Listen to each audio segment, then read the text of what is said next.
हम डिस्कस कर रहे थे साउंड वेव। हमने पढ़ा कि साउंड इज़ एन एनर्जी जो एक वेव फॉर्म में ट्रैवल करती है। वेव इस तरह का एक ग्राफिकल फॉर्म है जो रिपीट होता रहता है। अगर आप देखेंगे कि एयर पार्टिकल्स में भी साउंड इस तरह से ट्रैवल करती है कि कहीं पे ज़्यादा मॉलिक्यूल्स हैं जिसे हम कंप्रेशन कहते हैं, और कहीं पे मॉलिक्यूल कम है जिसे हम रेरिफैक्शन कहते हैं। तो sound travels in a wave kind of structure जो कंप्रेशन और रेरिफैक्शन से बनता है। नाउ इस साउंड वेव की कुछ प्रॉपर्टीज़ हैं, like we have amplitude, wavelength and frequency. अगर हम एम्पलीट्यूड के बारे में बात करें तो एम्पलीट्यूड का मतलब होता है the height of A wave. अगर आप यहाँ देख सकते हैं कि यहाँ पे हमारे पास दो वेव्स हैं, वी हैव टू वेव्स है। फर्स्ट वेव में जो हमारी साउंड वेव है उसकी हाइट कम है, तो अगर एम्पलीट्यूड कम होगा तो इस वेव में एनर्जी कम होगी और इसकी वॉल्यूम भी कम होगी, it will have low energy. आप यहाँ देख सकते हैं this is the second wave, और सेकेंड वेव में देख सकते हैं कि ये बहुत लंबी हाइट है, इसका एम्पलीट्यूड ज़्यादा है। अगर किसी वेव का एम्पलीट्यूड ज़्यादा है that means it has more energy and the sound will be louder. तो बेसिकली एम्पलीट्यूड से हमें ये पता चलता है कि साउंड वेव की लाउडनेस या वॉल्यूम कितनी ज़्यादा है। लेस एम्पलीट्यूड मतलब it is a very quiet sound, more amplitude that means the sound is a more louder. Now the other property of the sound is known as a frequency. Frequency का मतलब है कि एक point से कितनी waves एक second में निकलती हैं।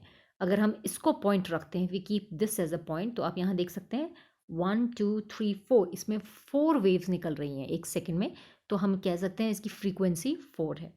अगर हम नीचे वाली वेव को देखें तो देख सकते हैं 1 2 3 4 5 6 7 8, इसमें 8 वेव्स निकल रही हैं इसी पॉइंट से एक सेकेंड में, तो इसकी फ्रीक्वेंसी 8 है। सो फ्रीक्वेंसी का मतलब है number of waves, number of waves through a point in a second, एक पॉइंट से जो पास करती हैं through a point in a second, in a second, this is known as a frequency. अगर आवाज़ की फ्रीक्वेंसी कम है, if the frequency is low यानी कि कम वेव्स ट्रैवल कर रही हैं, दैट मीन्स आवाज़ की पिच कम है, यानी आवाज़ की क्वालिटी काफ़ी भारी होगी, like hello how are you, that is the low pitch sound, जैसे बॉयज़ बात करते हैं। अगर एक सेकेंड में एक पॉइंट से ज़्यादा वेव्स निकलती है तो हम कहते हैं कि वेव की फ्रीक्वेंसी ज़्यादा है और आवाज़ की क्वालिटी में हायर पिच है। जैसे लड़कियां बात करती है, hello how are you, that is a higher pitch sound. So frequency से हमें वॉइस की क्वालिटी का पता चलता है। तो we discuss the loudness of the sound जो एम्पलीट्यूड पे डिपेंड करता है। अगर एम्पलीट्यूड ज़्यादा है तो दैट मीन्स साउंड ज़्यादा है, अगर एम्पलीट्यूड कम है दैट मीन्स साउंड बहुत लो है, उसकी वॉल्यूम काफ़ी कम है। और इस लाउडनेस की यूनिट है डेसिबल, इसको हम कहते हैं 1 डेसिबल या 2 डेसिबल।